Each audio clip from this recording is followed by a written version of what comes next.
Hi, this is Jeff Blauett, technical agronomist for Cooperative Farmers Elevator, and on this week's Field Friday will be our finale for the season. I thought it'd make it kind of fitting.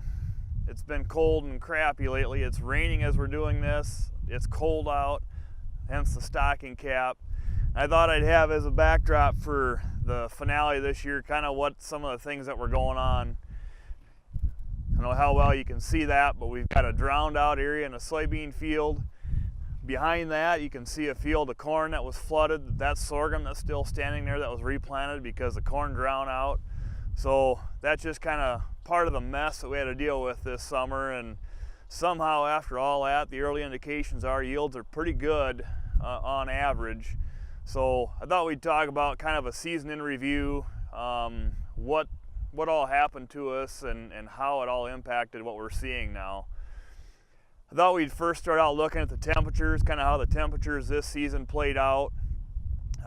We've got some maps here, but if you look at these maps, we'll start out with April. April was way below normal in temperatures. If you look at these, the more purple or blue is below normal, and then as we get into above normal temperatures, they're orange or a dark orange, reddish kind of a color.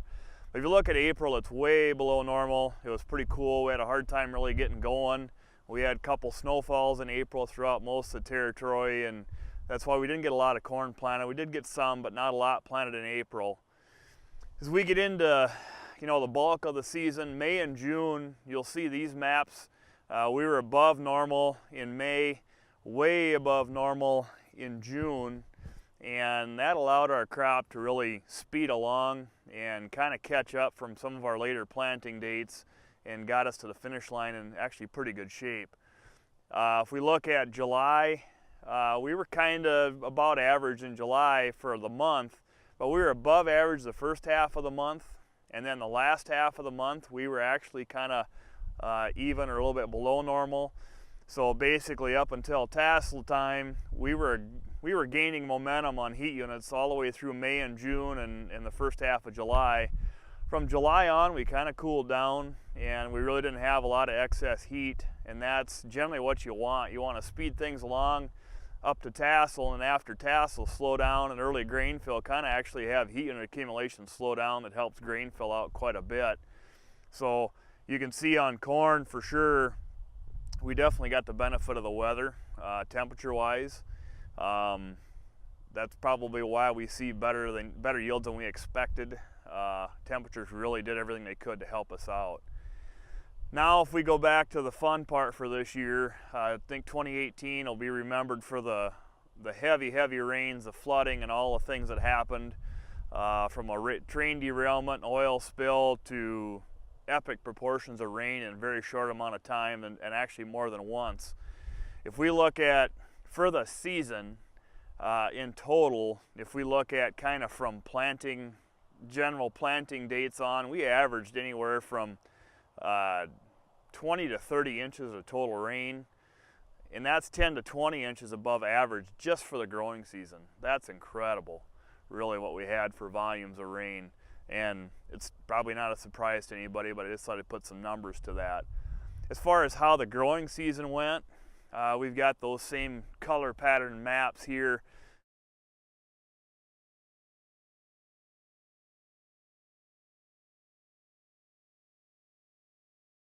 And if you look at actually April and May, we were pretty well on par with where we normally should be for moisture. We had some moisture events, but nothing huge that, really was a problem. Once we dried up, we got planting and did a lot of planting in May, and it's going to vary through the territory. But in general, we had enough rain to be a nuisance, but nothing huge. As we got into June, of course, it was crazy, the amount of rain that we had. June was obviously above normal. We get into July, we were actually kind of back to even again. We were kind of an average normal or average rainfall pattern. But then we got into August, we were above normal, and then of course September and October have been above normal.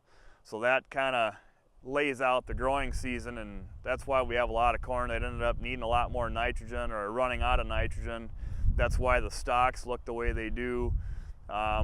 we probably, with all this extra moisture around, we've all seen the gullies and the ruts in the field, but we've also got a lot of disease conditions that came in late that just finished off our corn really quickly, and beans too for that matter. So I think that's why we saw, some of the responses and things that I think we'll see with fungicides here.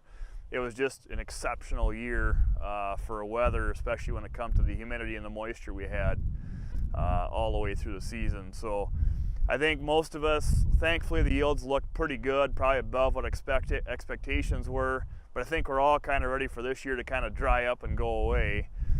Just within the last day or two, we're looking at some heavy winds, probably blew some more corn over. We kind of wish for warmer and breezier weather. Well, watch out what you wish for. We got a lot of that in one day, but all things considered, we're probably pretty fortunate with what we have.